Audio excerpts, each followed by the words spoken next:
Tonight on the Night Team, the FBI is now investigating another assassination attempt on former President Donald Trump, the second in 2 months, the latest from law enforcement on their investigation. Plus, as Laurel County enters another week of the manhunt for the man suspected of opening fire onto a busy stretch of interstate, Laurel County Public Schools is canceling in-person classes for the 6th day.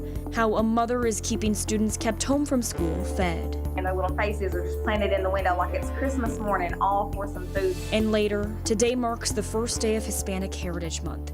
We have the inspiring story of a Louisville man whose life was transformed through organ donation. You get that sense of like, you really only live once. You're watching the WHAS11 Night Team.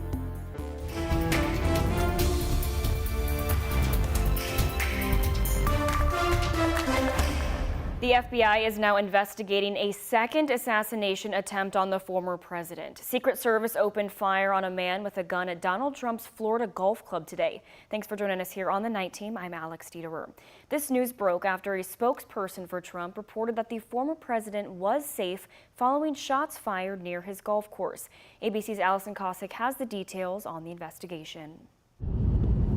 For the second time in 2 months, an attempted assassination of former President Trump. Law enforcement says a suspect in custody. That suspect identified as Ryan Wesley Routh. Sources say a man with an assault-style rifle was between 300 to 500 yards from the former president and appeared to be aiming a gun near him. They have an agent that jumps one hole ahead of time to where the president was at.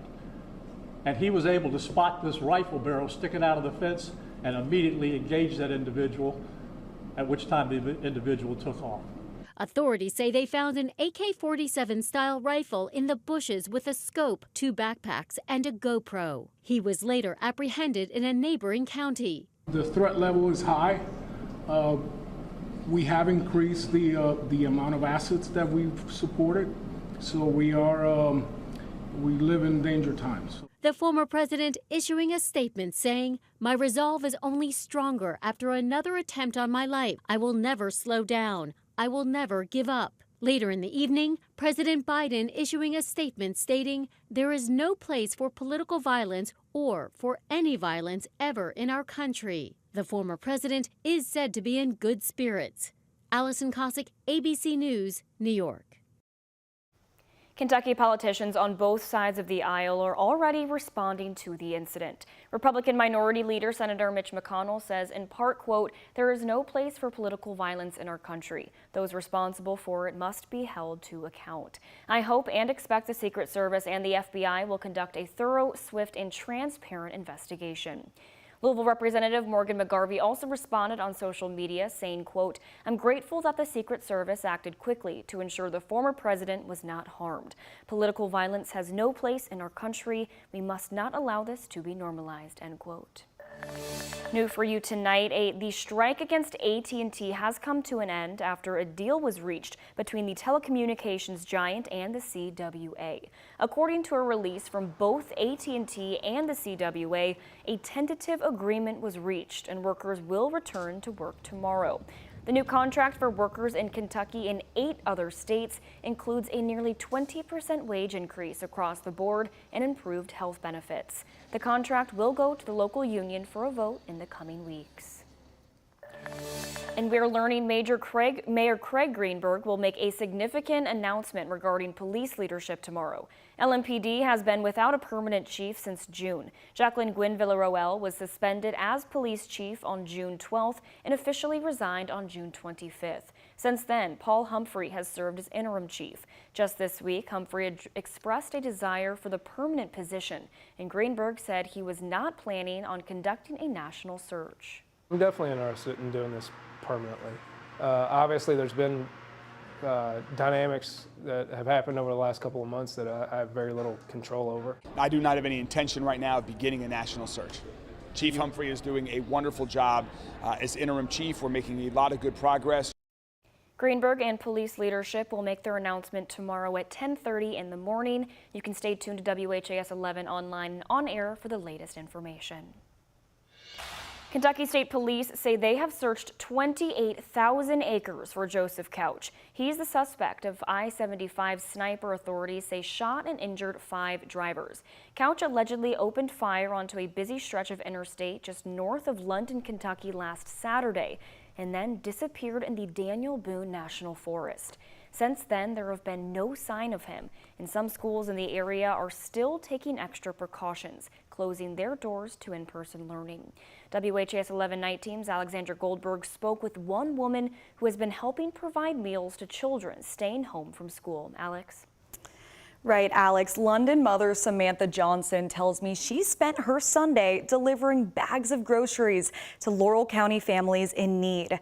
This is all in the midst of the manhunt for I-75 sniper suspect Joseph Couch, causing many school districts in the area to cancel in-person classes last week. Laurel County Public Schools announced earlier today that classes tomorrow will be online again. Johnson says many kids get their nourishment in school, so now she's stepping up to help feed the community. A London family is feeding children who are staying home from school because of a classroom shutdown caused by the ongoing manhunt for I-75 shooter suspect Joseph Couch. Whenever this came about, he knew that his friends at school struggled while they were at school with snacks and things. So he was concerned of how his friends were eating while school was out and they weren't having a meal. Samantha Johnson says her 3rd grader Gideon had the idea to post a call out on Facebook. So far, they've served 20 families. It went above and beyond what we ever could have expected. While some other districts are reopening, Monday will be day 6 that Laurel County Public School kids and others won't be in the classroom. So Johnson says she'll keep delivering these bags, and thanks to community donations, she has not had to turn a family away. And their little faces are just planted in the window like it's Christmas morning, all for some food that most of us would just take for granted. She says she feels safe sending her kids back to school, but doesn't think it should be mandatory for everyone. In the midst of that, maybe we can figure out something with the food situation to where we can make sure that all of these kids are getting nutrition delivered while they're at home. One Laurel County public school parent is speaking up. He wants to see class in session, even with Couch's fate still unknown. Because right now he's winning. He's getting everything. Everybody's still living in fear. Dustin Andes has a middle school daughter, and he says he feels safe with the school officers on campus.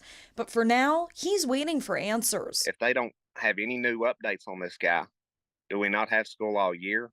Does our children still have to suffer over one man? In the meantime, the Johnsons will continue to provide food for those in need, what Johnson calls a light in the darkness. And they are still taking donations and requests for food. If you're in the area, donations can go to Calvary Baptist Church in London. Live in the studio, Alexandra Goldberg, WHAS 11 Night Team, on your side. All right, thank you, Alexandra. KSP is offering a $25,000 reward for any information that leads to Couch's arrest. You can provide information at any of the numbers you see right here on your screen. And to stay up with the latest information on the investigation, you can head to our website, WHAS11.com.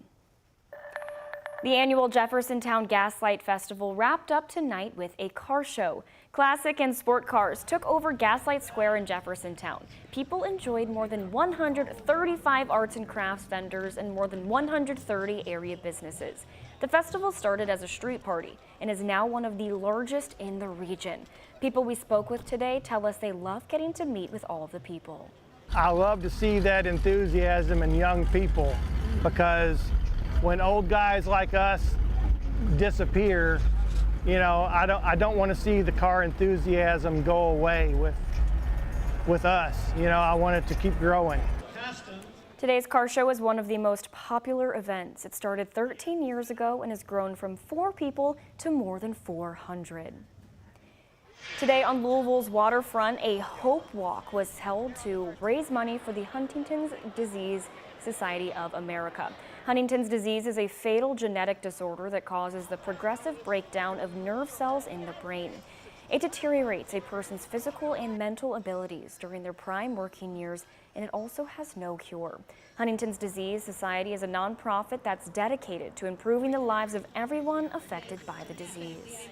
I think the best thing about the walk is getting the families together. Like people who have, every year I meet somebody for the first time that, either they've been diagnosed or someone in their family's diagnosed, and they get to meet other people who understand what they've been through.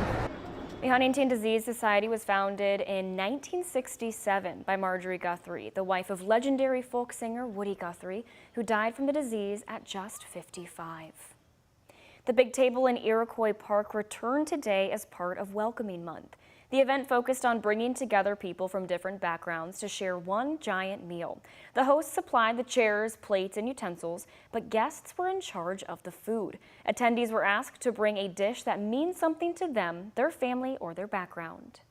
We've got an Italian pasta salad with pesto, which I always like me some pesto. And then we got some potato gratin, which is good. We brought lamb porterhouse with garlic and rosemary. She brought this wonderful flatbread with pears and cheese and microgreens, and then a balsamic glaze on top. That was so good. And then I had some Palestinian lentils and rice, and I think there was a chutney they put beside it that was so delicious. Around 2,000 people were expected for this year's event.